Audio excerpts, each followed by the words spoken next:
Just look at it all. I can remember when Final Fantasy VII Remake, or not Rebirth, Remake, was in the works, and we were eagerly anticipating it, but it at one point felt like it was never gonna come out. Fast forward to now, where we have its sequel, and you had me beyond excited for Final Fantasy VII Rebirth, especially after the ending of FF7 Remake, which seemed to open the door for some crazy new things to happen, and also making it open world, and I really could not wait. It was my most anticipated game of the year. And after finishing Final Fantasy VII Rebirth, I have to say it is everything I wanted and more. But let's talk about it. Hi guys, DPX here, reviewing today Final Fantasy VII Rebirth. Now before we get started, you know what to do. Be sure to like this video, subscribe, and hit the bell, leave a comment, or I will change your fate into something you don't like. Also, little disclaimer, I'm not going to spoil this game, but I am going to get into some spoilers about Remake. It's been out for like 4 years, so if you don't want to know, drop a like and then leave. Guess not.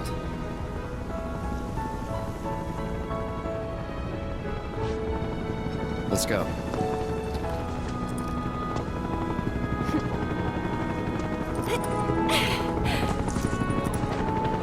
And there it was, the first step on our new journey. You coming? Yeah. Of course we are. Right? Follow me. Starting off with the good, there's a lot that I loved about Final Fantasy VII Rebirth. I really loved 7 Remake, but one thing I found very interesting was something that many people took issue with, and that's the ending, as I personally felt it was a cool way to set the game apart from the original and make the rest of the trilogy more interesting. You know, not just have it be a beat-by-beat retelling, you know what I mean? And after playing Final Fantasy VII Rebirth, it certainly takes advantage of that direction. I want to say, for the most part, that Final Fantasy VII Rebirth follows the same events as the middle-ish part of the original FF7, with some new stuff sprinkled in, and while, yeah, most of the story beats are the same, all throughout the game's story, there are crucial differences, one of which I can name that isn't a spoiler, is the presence of Zack, which I'll touch on a bit more later. But then the later parts of the game, they just go apeshit. I won't dwell into spoilers because I may or may not do that in a different video, but wow. This is a masterful way to retell a story. It's also really cool to see certain scenes that were shown, but were very limited in the original, but getting to see them as more of an actual cutscene, you know what I mean?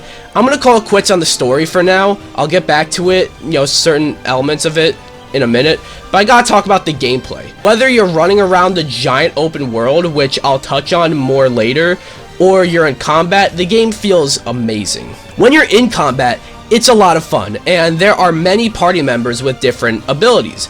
It's pretty much 7 Remake, but on steroids. But now, there are synergy abilities, which I know was in the Final Fantasy VII Remake Intergrade DLC, but I, believe it or not, I actually haven't gotten a chance to play that one, but I also feel like a majority of people didn't get to play it because it was exclusive to the PS5 version when the PS5s were still hard to come by. Got a little sidetracked, but synergy ability is when you get 2 characters. For the most part, they have to be both in your party like that you're playing as right now, and they do a special attack together. It's really cool, but then there is the open world. I've gotten lost just exploring the world of Final Fantasy VII Rebirth, and yeah, it's not that big of an open world. Like, it's not Elden Ring or Tears of the Kingdom or even like Spider-Man, but it's still beautiful. Moving on to the characters, Final Fantasy VII Rebirth has a huge cast of characters, even when you just narrow it down to the playable ones. You got Cloud, Barret, Tifa, and Aerith returning from Remake, and Yuffie was playable in the DLC of Remake. But as for new characters who weren't playable in Remake, but are playable in Rebirth, obviously got Red 13, who was introduced at the end of Remake, but wasn't playable. And he honestly, aside from Cloud, because I'm a basic bitch, Red 13 might be my favorite character to use in combat. And in addition to Red 13, you also have Cait Sith. These are the 7 main characters and the 7 party members throughout most of the game, But then there are certain other moments when you're not in combat, and you're also not exploring the open world, but you're pretty much trying to solve puzzles to get from point A to point B, and every single one of those characters I listed have moments in the game where they use their unique abilities to solve certain puzzles. I don't want to get specific because some of them are towards the end of the game and might be a bit spoilery, but I really like that as it gives you a decent amount of time as each character. And each character gets some sort of story that fleshes them out. Now those are the main characters that are playable for a good chunk of the game, and I'm not going to say whether or not there are more that are playable, as that'll be a spoiler unless they were playable in the demo. And in that case, I have to talk about Sephiroth, as he was playable in the demo, which means it's not a spoiler, but that also means you play as him in the beginning, and my god is he fun to play. He is cracked, of course, but he's still a lot of fun. And then there is Zack. I'm not going to say whether or not you get to play as him, but you do get to see more parts of the story through Zack, as he survived in 7 Remake, and without giving too much away, I'll just say I really like the stuff with Zack. Going back to the main cast of characters for a second, you can also go on dates as Cloud. Whether it's with Aerith or Tifa, you can go on dates with them.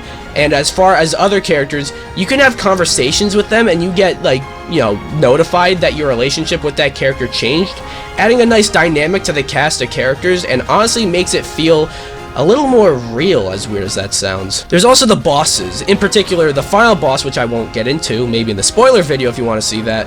But that was so cool. Nothing groundbreaking, but it was still so cool. There are also a lot of mini games in this game, one of which I'll talk about later, but a lot of which I found to be a lot of fun. It's also not a Final Fantasy game without a banging soundtrack, and luckily FF7 Rebirth is no different. A lot of the music is a bunch of remixes from the original, and a lot of those remixes were in Remake, so it's not a wholly original soundtrack, but still, the music goes super hard. Whether if it's a new rendition of Let the Battles Begin, or the battle edit of the main theme, or of course a new rendition of One Winged Angel, Final Fantasy VII Rebirth is a shoo-in for best score in music. And then there's the visuals, and while I do have more to say about like the graphics mode versus the performance mode, when the game looks good, it's one of the best looking games on the PS5. And finally, I just want to say that Final Fantasy VII Rebirth just feels huge. Whether if it's the stakes of the story or the scope of the game with its open world, FF7 Rebirth really feels massive in more ways than one.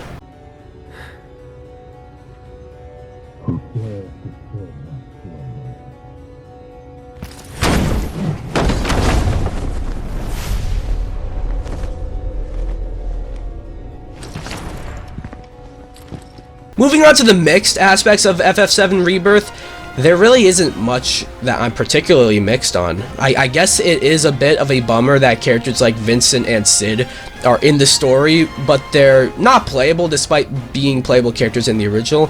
And it's not a spoiler that they're in the game because they were in a couple of the trailers. I understand it's probably because they weren't in the game till much later on, to the point where it was a little too late in development, so they'll almost certainly be playable in Part 3, kind of like how Red 13 was introduced towards the end of Remake, but wasn't playable till Rebirth. And I honestly don't have much of a problem with it, it's whatever, but it is a bit of like a tease, you know? A wink at the audience when the game is like, hey, look at these characters, you'll be able to play as them, just not till whenever the next game comes out. That's really it for the mixed things, though. I'm not really mixed on anything else.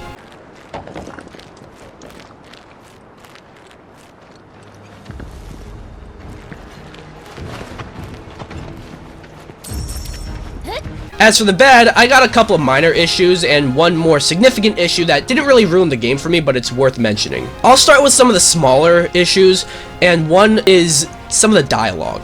Not all of it, but some. I had this issue with Remake, and that is that some of the dialogue from the original is like exactly the same.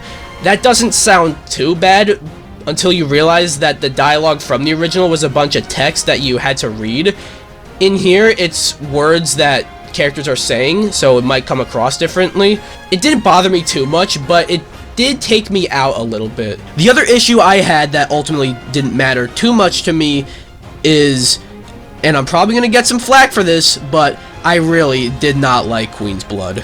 Like, I really didn't like it. I appreciate what they were going for, and I think it's neat that we got a whole ass card game here in the first place, but I really did not have fun with it. And lastly, for the biggest issue, I mentioned earlier how FF7 Rebirth has a performance mode and a graphics mode. Yeah, that isn't anything new, as most games this generation have had that, but it seems very uneven with this game. Graphics mode in particular runs very choppy, and I'm definitely not a frame rate snob. In fact, I feel like frame rates is something most people pretend to care about, but it is noticeable here. The funny thing is, I think the game in performance mode looks better than it does in graphics mode, but really that did not hinder the experience that much at all.